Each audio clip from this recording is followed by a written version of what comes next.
Hey, gorgeous. Welcome to Season 2 of the Hormone P.U.Z.Z.L.E Podcast.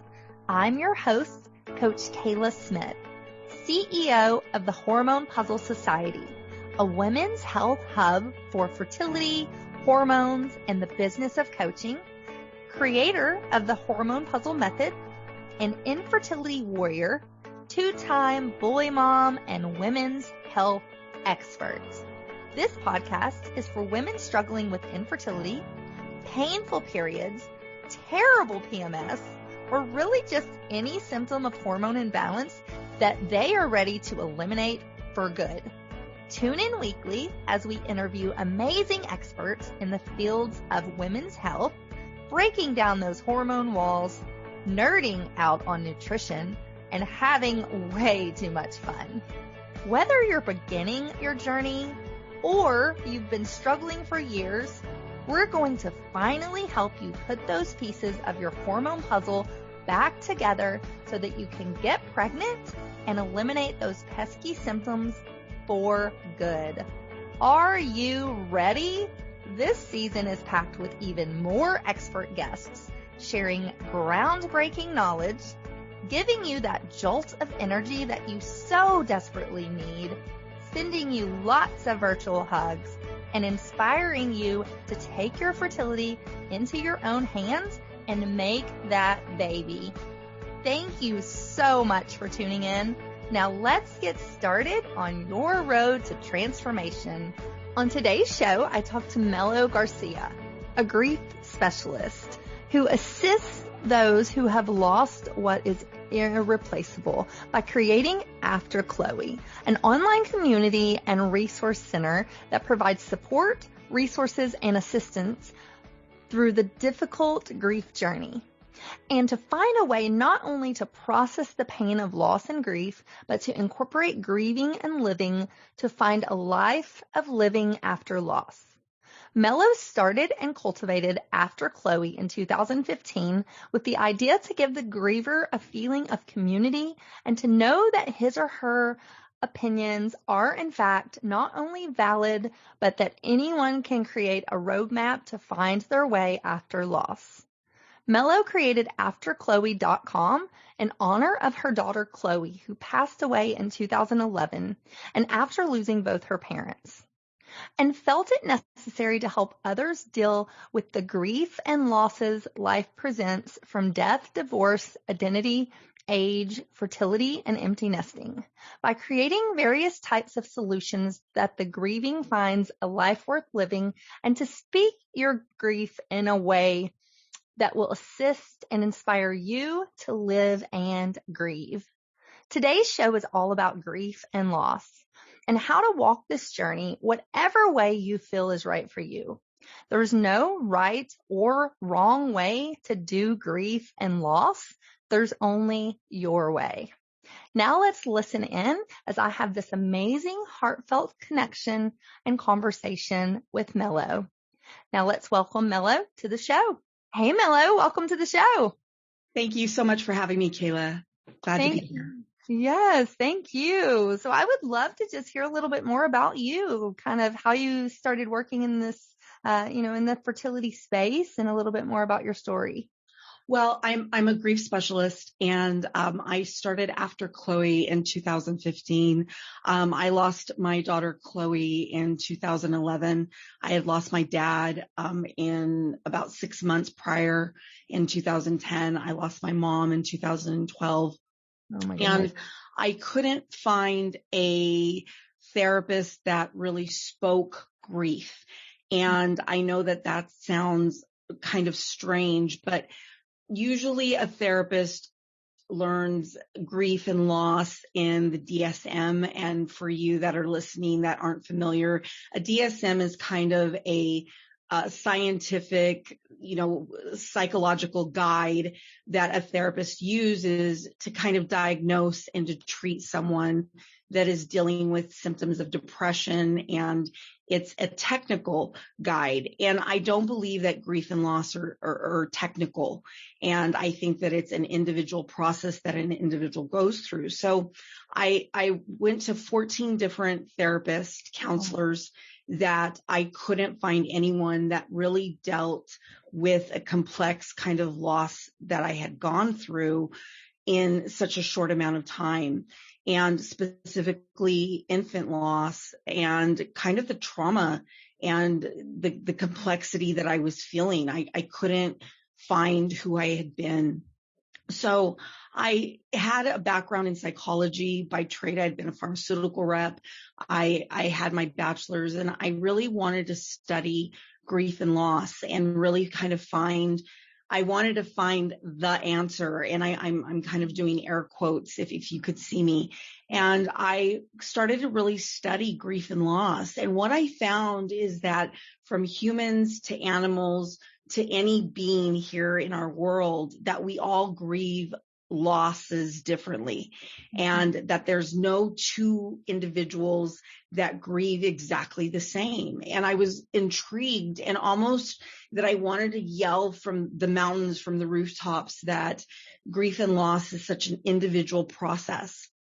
And what I found is that the infant loss and infant fertility kind of community, those that were childless not by choice, or kind of trekking the fertility journey, right? Because we know that dealing with fertility is such a kind of a marathon of sorts. Mm-hmm. And I felt like it was kind of an untapped topic that we were dealing with. So I really wanted to focus in on kind of starting to start the conversation. And obviously that was in 2015. Now, thankfully, when you open up your social media platforms, that's all everyone is talking about. And so, back when I began, I kind of consider myself a lone ranger. And I didn't really belong to, pregnancy after loss. I didn't really belong necessarily to the fertility community, but I really feel like I belong to the grief and loss community, where I truly believe that my purpose and my life's work is to really discuss and start the conversation that your grief and your loss is yours.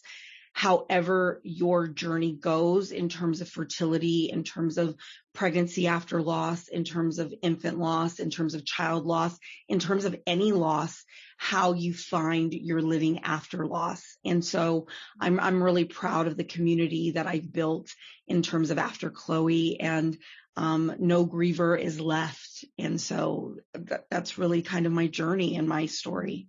Thank you for sharing that. And I'm so sorry for your loss. And I agree that, now I think it's more prevalent, but, for a long, long time, we weren't talking about grief and loss. And it was kind of like this thing that, almost that we should feel ashamed of. And that's so not the case, as you know. So I'm so glad, and thank you for sharing your story and sharing, your knowledge around grief and loss, because it's so needed.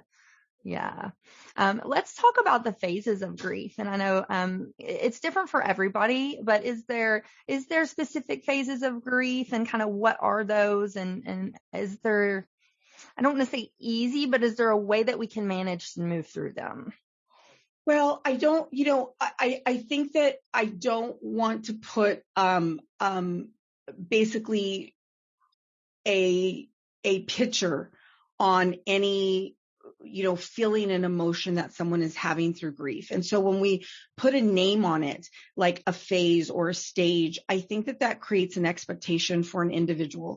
Mm-hmm. And so they then feel like if they're not feeling that, or they're not showing that emotion, then they're doing it wrong. Mm-hmm. Right. And there is no right or wrong to grief. And I think that the only way to grieve is your way. Mm-hmm. And I think that the easiest way to grieve is just to feel through it. Mm-hmm. And I think that there is this expectation that grief and loss is supposed to look a certain way. So if you're not crying and you're not in the corner in a fetal position, then you're not doing it right.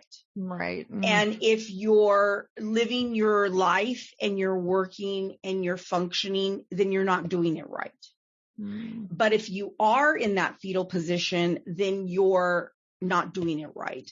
So instead, we should take off the stigma and instead say, listen, wherever you are, let's meet you there. Mm-hmm. And wherever you're at, let's meet you there. And I think that it's said best that the only way for you to feel is for you to feel. And as ironic as that may sound, is that you have to really become self-aware. And once you become self-aware, that's how you're going to move through your grief and your loss. Mm-hmm. And when you become self-aware, then you're able to really kind of say, okay, I'm feeling off today, right? And it's been a really off week for me personally. And I felt really off. And guess what? In a week or week and a half is an anniversary date for me that my mom passed away. Mm-hmm. And so I go, oh, okay, this is why I'm feeling this way. And it took me a while to become self-aware of that. It just didn't happen overnight. So if you want to name it a phase, yeah, like I think that you do get to a place of where you start to understand that versus year 1, year 2. Did I know that, Kayla? No. Mm-hmm. No. Did I have to kind of work into understanding that? Absolutely.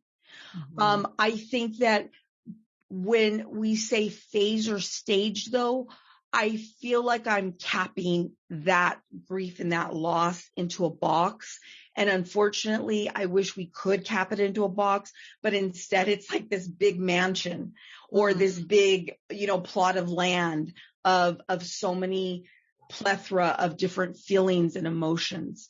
But I do think once you start to feel and once you start to like identify and witness your emotions and your feelings, and then you're able to kind of move through them and you're able to prepare almost to say, I know that this date or this day feels kind of not so good, or this day I feel okay, so I'm going to be productive today, or I'm going to shower today, or I'm going to get, A, B, C, D, E, F, G done.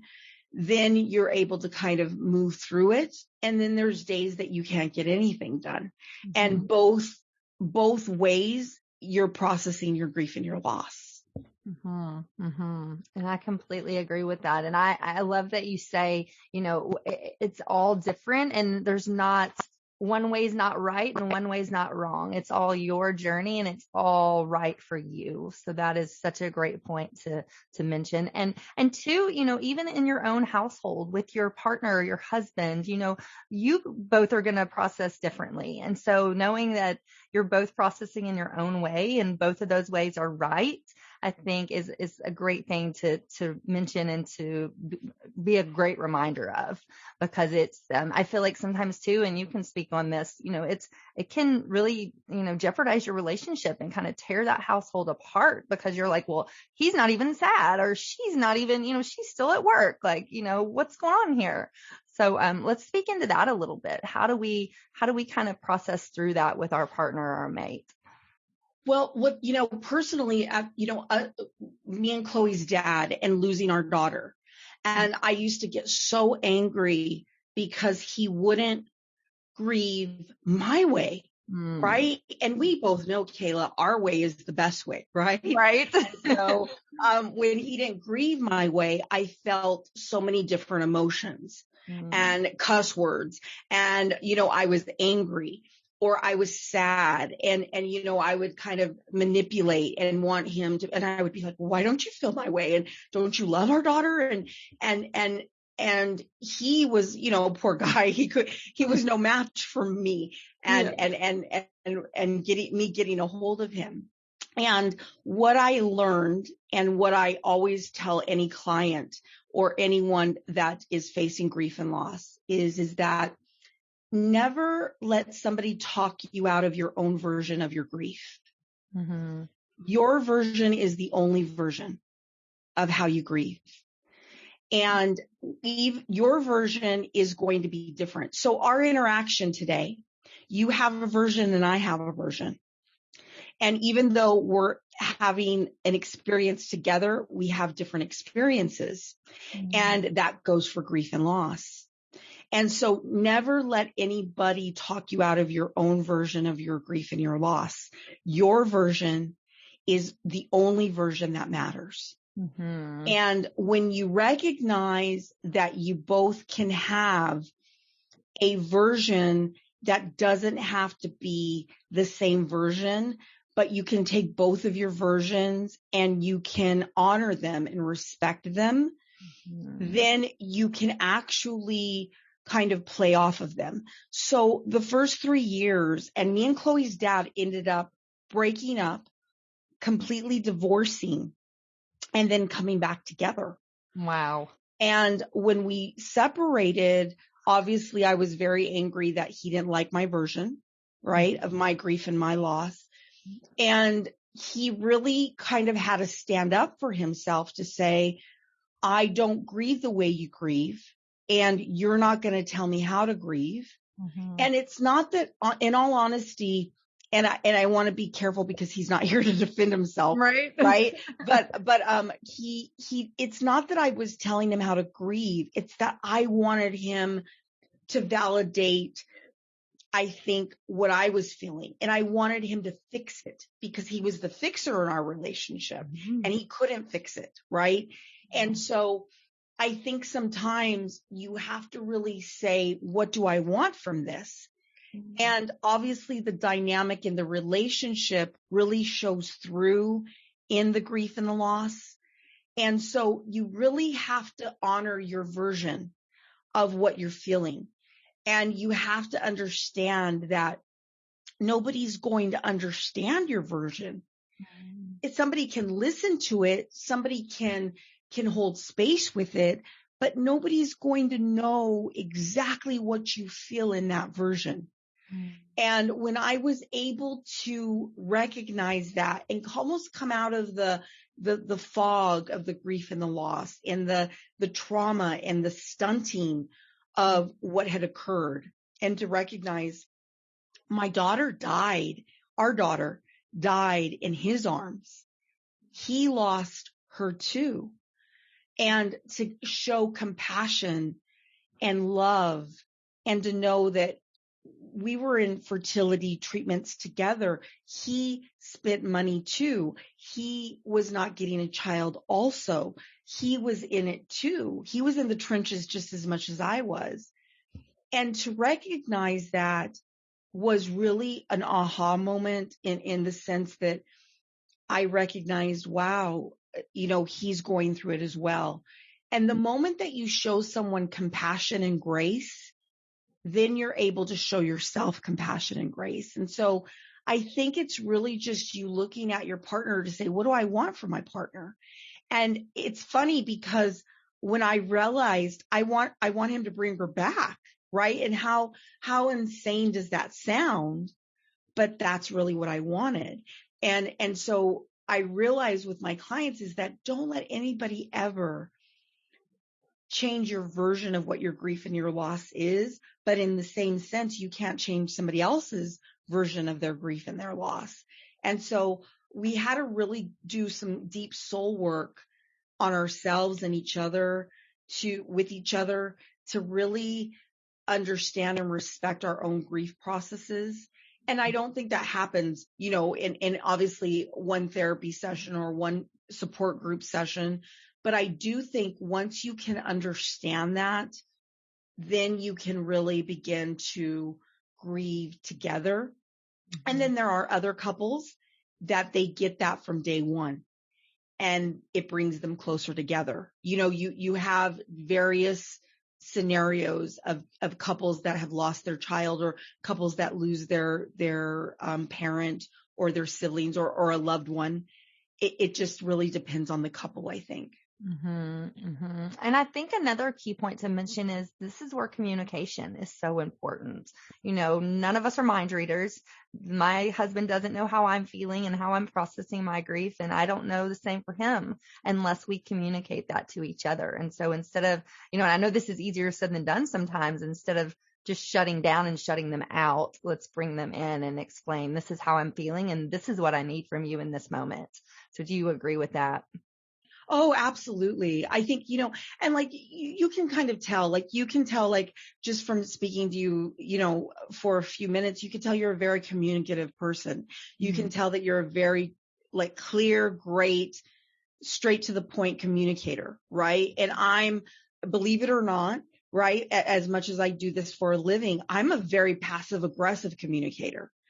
So if you had Chloe's dad here, he would be nodding up and down. He would be like, yeah, because like I'll say it one time, and if he doesn't get it and I don't say it straight, I'll be like, so you're not going to come with me? And he'll be like, no, I'm not going to come with you. And he'll be like, did you want me to come with you? And I'll be like, and then my body language my body language will come out, and I'm shrugging and I'm like making faces. And he always tells me, you're talking to me with your face again.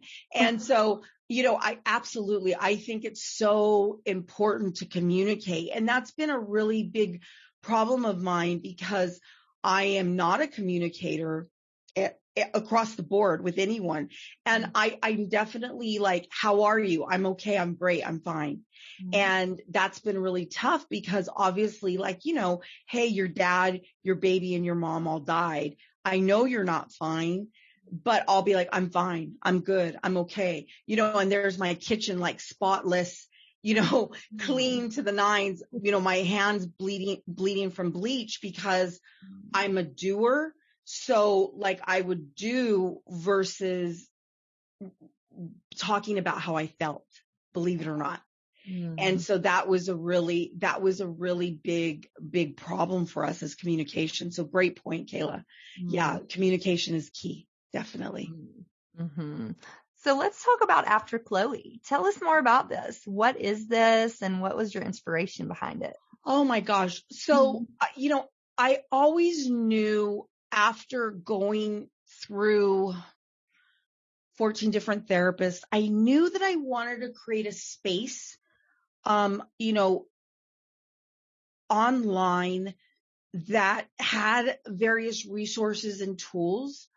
I knew that I wanted to create a space for individuals that were facing any type of loss, that they could go and they could feel validated with their loss. And also that they could find a space if they were facing infertility, and they were facing fertility treatments like IVF, because for me, we started IVF prior to having Chloe. And so I didn't know anything about anything. So we're talking 2009, 2010. I mean, that's almost 11 years ago. And so, or 11 years ago. And so I wanted to create like resources and tools, like people like you, Kayla, people that really offered coaching and a guide through it and all types of various resources and tools. That was the originating factor. And so I came across a gentleman by the name of Michael Gevin, and Michael Gevin was the videographer for Tony Robbins, Richard Branson, Brandon Bouchard. He had done work for all of them, and he happened to be doing some stuff with Benji and Judy, and their last name is leaving me, but they're YouTubers, and they were doing some stuff with March of Dimes. And so I came across them, and I went to him and I said, I really want you to be my business mentor. And he said, well, you want to create a business? And I said, well, I want to create After Chloe. And I always knew that there was before Chloe and after Chloe. So I always knew that I wanted that name. And he was like, well, I don't know. What do you mean a business? Like, you want to create a nonprofit? I said, no, it's going to be a business. And so we then he said, well, what social media platform do you want to get on? And I said, I really like Instagram. And he said, okay, we'll get on Instagram. And that's really where the community started.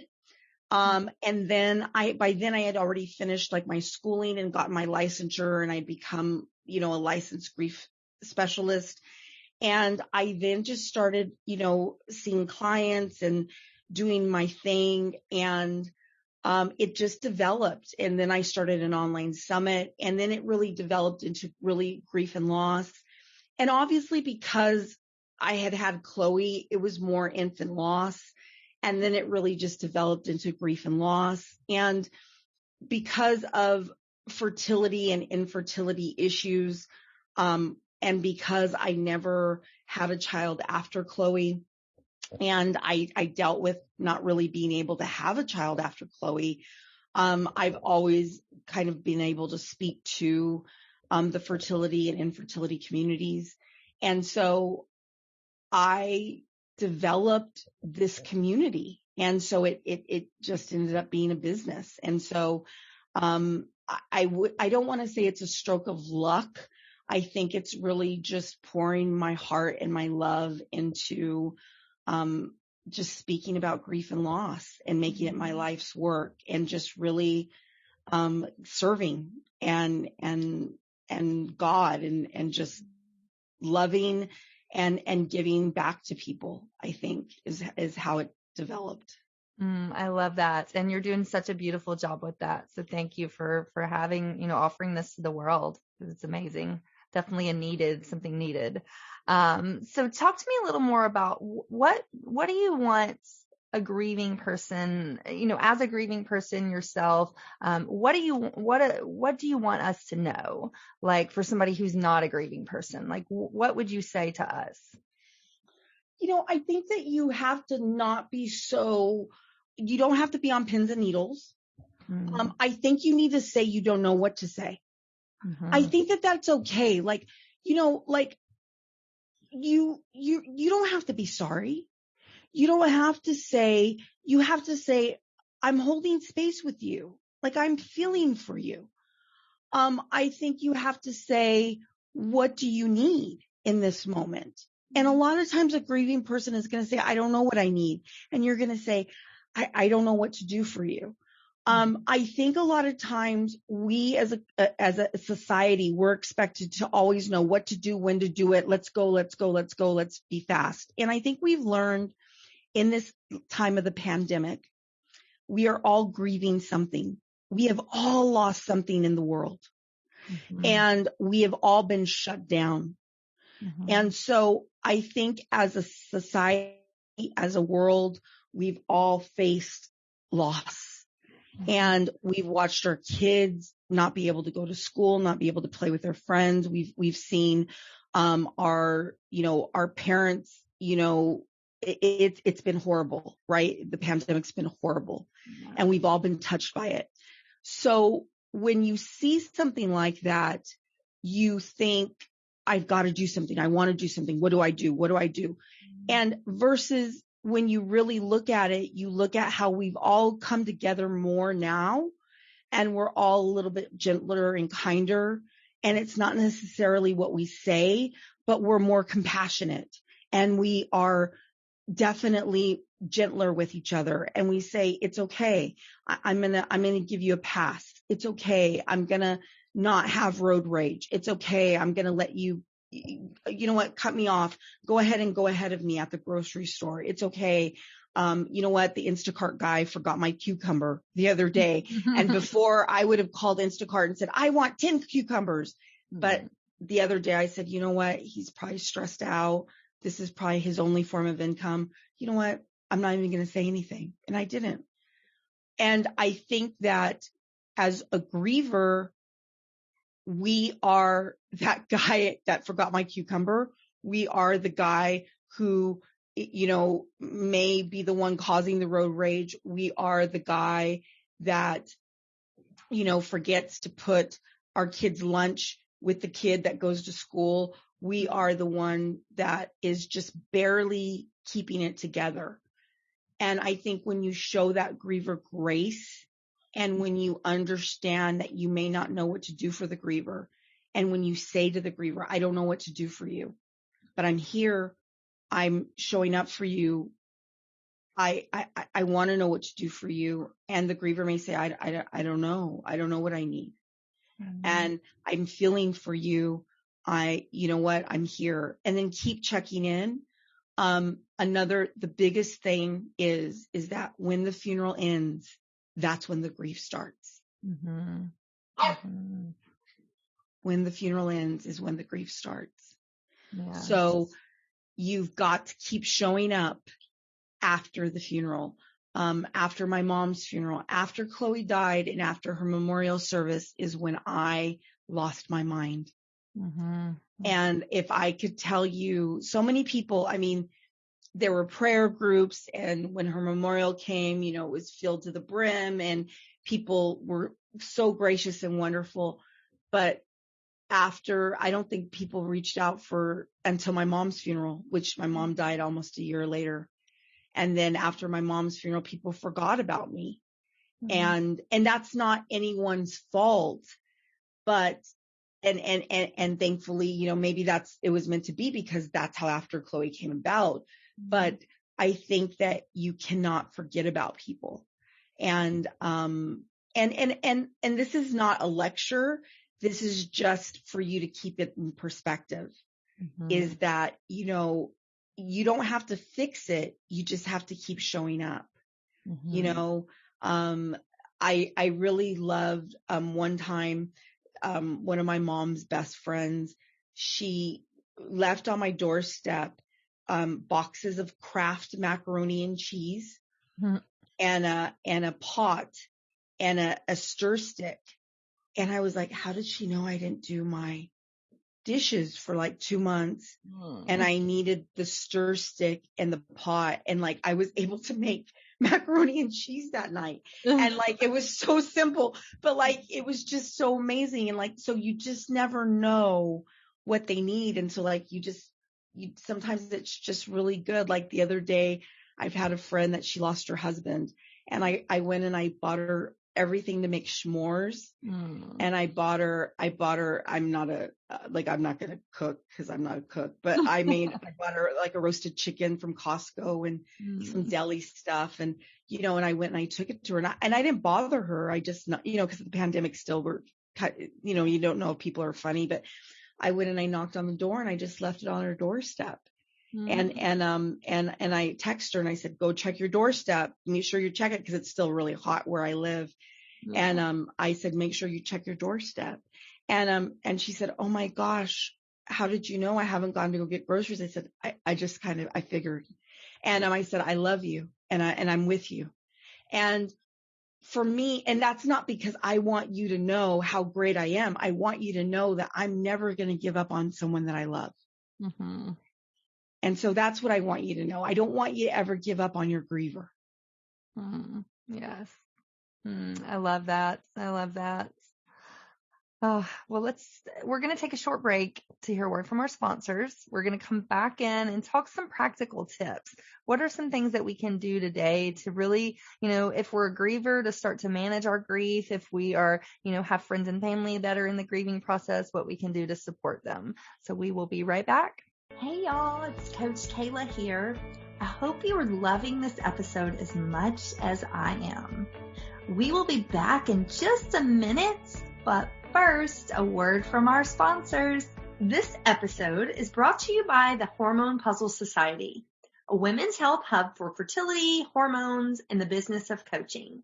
Whether you're struggling to get pregnant with pesky hormone symptoms, or you're working to build a career in the fertility and women's health space, we have you covered. Visit our website at www.coachkayla.com to learn more on how we can help you. Text the keyword fertility to 615-257-8855 for your free fertility meal plan. Hey, Melo, welcome back. Well, thank you. Thank you so much. So let's talk some practical tips. What are 5 things that we really can start doing today to help us as a griever, to help us kind of process our grief? And I know we talked in the beginning that this is all individualized, but, you know, maybe 1 or 2 things that, you know, my audience might not have thought of that they can really start to do today. Well, 1, I think that first and foremost, you have to be extremely gentle with yourself. So, and what I mean by that, because that can be a very generalized term. So let's individualize it a little bit. So where you may have an expectation of how your grief is supposed to go. Let's drop all of that. And let's just choose to instead, for all of today that you've listened to this, you're showing yourself grace and you're choosing to just show yourself compassion and being gentle with anything that you're facing. So if, let's say, everything's going wrong, say, okay, it's going wrong, and choosing to be gentle with yourself and having no expectation of how your day's going. Second, understanding that you have to be able to meet your basic needs. So that means sleep, hydration, and food. Sleep, hydration, and food. So are you drinking enough water? Are you sleeping? And are you eating enough? And you are the only one that can answer yourself. But again, if you're not sleeping enough, then that's going to increase your stress and your, again, I'm going to mention your cortisol levels. So your cortisol levels are going to go up, and then that's going to make you more emotional, and that's going to make your grief skyrocket. And then all those symptoms that come along with grief that I won't get into will also skyrocket. So you have to make sure that you're sleeping enough, you're hydrating enough, and that you're eating enough. Now, if you're not, then you need to go and see your medical practitioner and say, hey, I've recently had the loss of my loved one. I'm not sleeping. I'm not eating right. I'm not able to drink enough water, and find out what you can do to get right in terms of getting that help that you need, short term, or just understanding what you can do to help yourself to understand and meet your basic needs. And that's immediate. Like, you've got to be your own advocate. And it's very empowering when you become your own advocate. And it totally changes your mindset when you start to help yourself and you're self-soothing yourself. And that leads me into number 3, self-soothing. So what does self-soothing look like? Now, we use self-soothing when we're talking about babies and toddlers, right? When they say, when we put a baby in the crib, when the baby's crying, we don't bother the baby, right? And we let the baby cry. That's called their self-soothing. So what does self-soothing look like? For me, when I'm saying self-soothing, is when you're in a state of grief or hysteria and you are feeling like you are just in this grief and you just feel anxiety and panic and you don't know what to do. Ways that you can self-soothe is, 1, you can take an ice cube and you can put it on the back of your neck or on your wrist, and instantly that coldness will give you self-soothing. Or you can take a cup of ice and chew on that cup of ice until it's gone. And that will give you instant self-soothing. That's instant moments of self-soothing. And again, that will take you away from those moments and those feelings of that anxiety, that pain, that panic. Now, as silly or as, oh my gosh, what do you mean after Chloe? What do you mean? Why are you telling me to do that? As silly as that sounds, those are actions of self-soothing.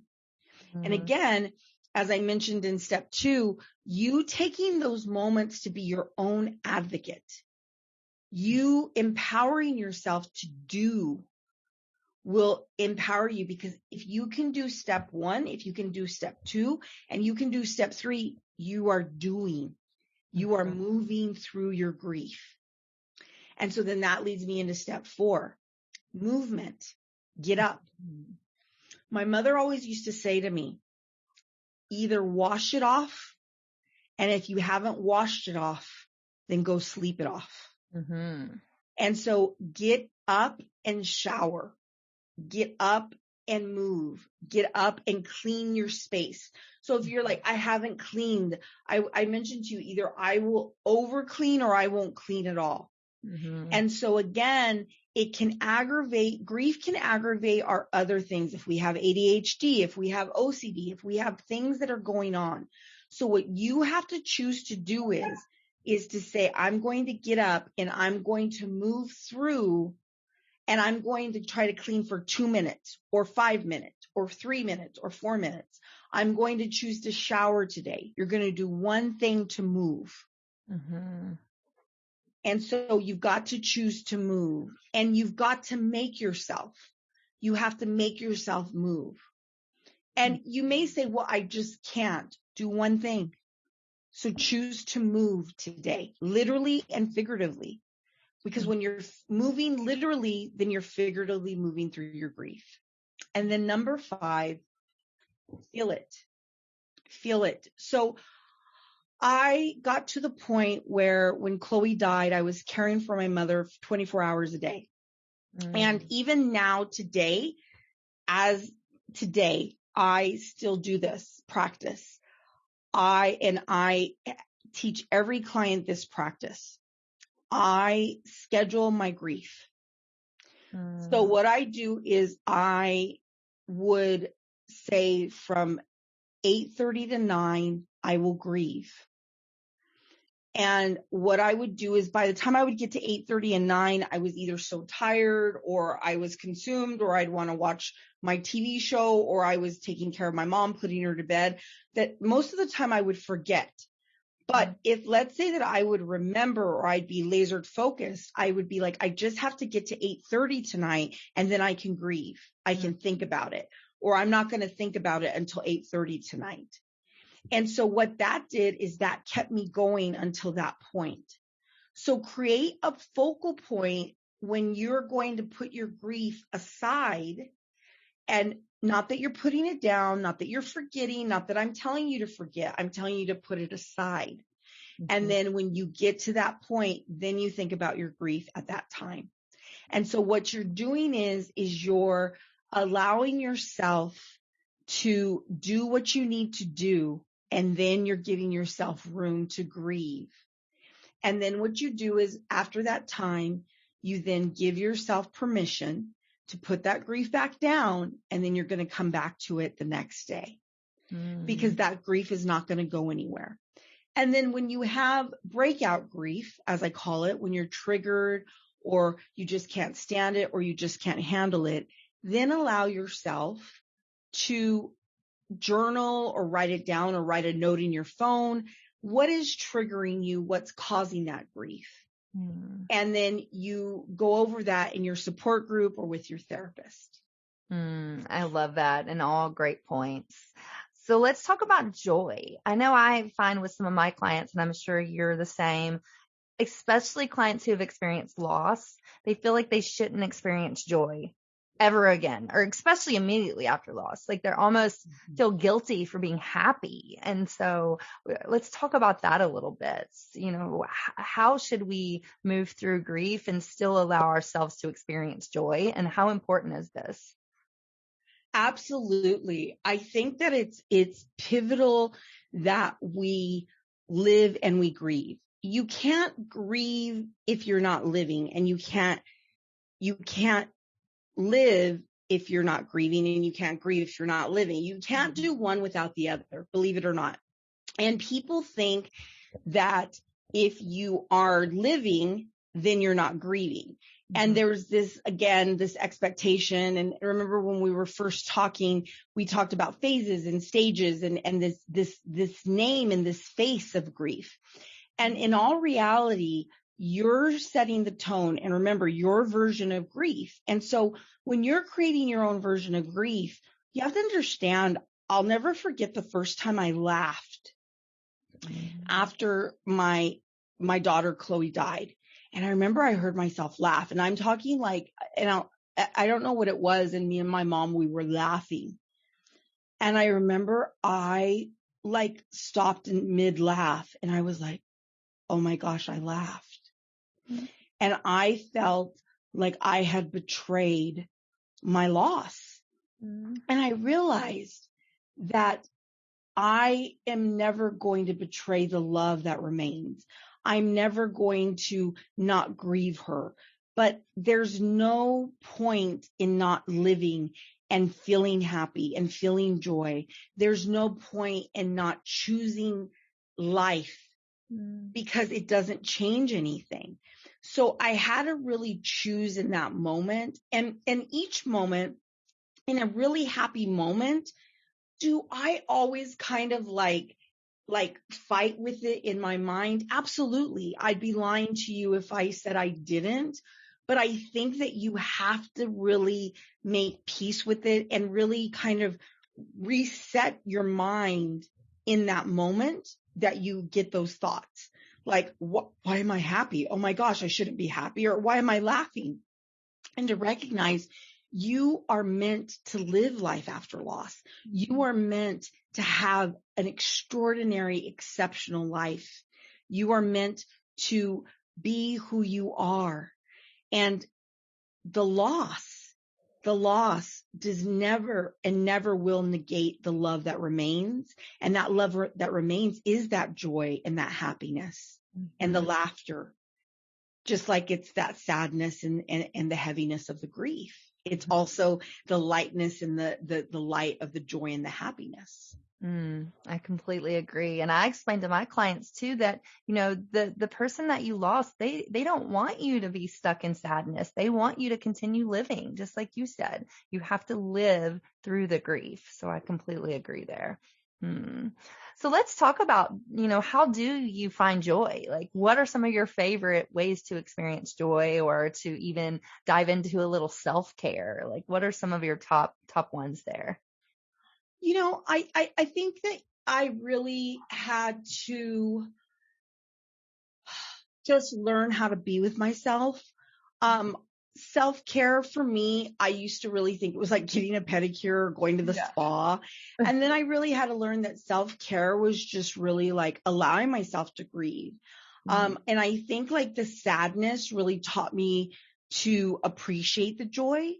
And I think that becoming self-aware taught me to be lighter. It's really heavy to grieve all the time. And it's really heavy, like, to deal with death and dying and the loss of your loved one. So I had to really learn to just like not take it all so seriously. What I did for a really long time is, people get in the habit of sending you really sad songs and movies. Like, they always send me movies about babies dying and moms and dads dying, and it's really heavy. So I only watch like comedies. I only watch like comedy relief, like, comics. I only watch like rom-coms, really light. I only watch like really light TV. I really like music. So like music is always playing really happy music, or really, believe it or not, like trap music or rap. So like I listen to like hip hop or rap. I do. Yeah. I listen. Yeah. And I do like daily dance parties with my dogs. I have 2 rescue pit bulls, and they keep me going. They're really bad. No, they're so bad, Kayla. They are evil. They are bad. We have our 2 bully dogs. We have a boxer and a Boston, and they're both that bully breed. And oh my gosh, they're bad, but they're so good. Yeah, they are so funny. Oh my gosh. One of my pit bull rescues, he learned how to play hide and go seek with it. So the other day I thought he was missing, and like I literally I was like, oh my God, he got out of the house, because like they run away. Like they go to schools. Like we found him in a kindergarten class one day, like playing with the kids. They like one day they like were in the In-N-Out parking lot, like getting food, like people were feeding them. Yeah, like they're bad. And so they all they want to do is go to In-N-Out. Like if you say In-N-Out, like they'll attack you. Like they're just bad. So he thought that he thought that he was playing hide and go seek, and he was hiding from me. And Chloe's dad just thinks it's the funniest thing. And I was like, oh my gosh, he like got lost. And because they're like my kids, and so anyways, so I was like hysterical, and he thought, but they bring me a lot of joy. I think paying service to people, and really paying service to people, and understanding that when you help other people, that brings me a lot of joy. And that's really helped me as well. And when I understood that, helping others really brings me joy too. And helping others really helps me to find happiness. That also really helped me as well. I love that. I love all of those things. And I love your pups. They sound so amazing. Oh no, they're bad, Kayla. You should see them on my Instagram. Watch my stories. Okay. I find them asleep in my bed all the time. They're bad. They're bad. Well, I could talk to you all day. I love this conversation, but we do have to wrap up. So tell people about After Chloe. Where can they find more information? Where can they work with you if they want? After Chloe on all social media platforms and afterchloe.com. I love it. I love it. And then any final thoughts, words of information, words of affirmation or inspiration you want to leave us with? The only way to grieve is to grieve however the hell you want. Meredith Grey. Yes. I love it. I love it. Well, thank you, Melo. So fun talking to you. Yes, you're the best. Yes. Well, awesome. Thank you. Yes. Thank you, ladies, for listening to the Hormone Puzzle podcast. Until next time. Bye. Hey, hang on just 1 second before you go. I want to make sure that you are aware of all of the amazing free resources that I have for you on my website at coachkayla.com. From a fertility meal plan, a cycle syncing quick start guide, a holistic healing cookbook, as well as master classes, blog posts by me and some amazing experts in the fields of fertility, hormones, and nutrition. So many wonderful resources that will help you on your journey. And I wish there had been something like this when I was going through my 2 years of infertility, but there just wasn't. And so that's why I decided to create all of this for you. So make sure that you go and check it out and you take advantage of this plethora of support that I have provided for you. And spoiler alert, these were some of the same tricks and the same foods that I used to get myself pregnant, not once, but twice, even after my doctors said that I couldn't. So I know that these things work. So make sure you take advantage of that. And I cannot wait for you to be my next success story. So thanks, love. See you soon. Thanks for tuning in today to the Hormone Puzzle podcast. Check out the show notes for today's episode at coachkayla.com. If you like what you hear, please subscribe and leave a review. Thanks for hanging out with me, and I'll see you next week.